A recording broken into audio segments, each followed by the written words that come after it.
गंगा जल भरी कांवर सजलो, देव घर जाएब गीत सुनायल।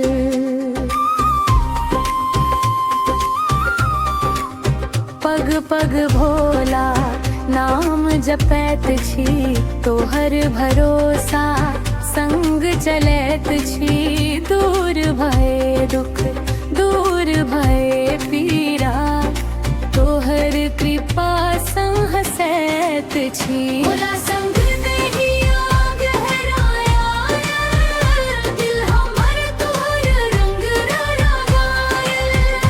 बोल बम गावत चलल जाय, देवघर धाम मोन हरसायल।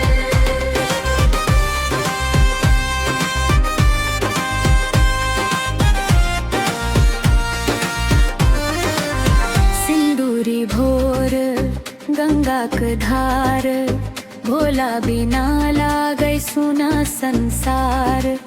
डमरू बाजे मन झूमी उठे, जय जय शंभु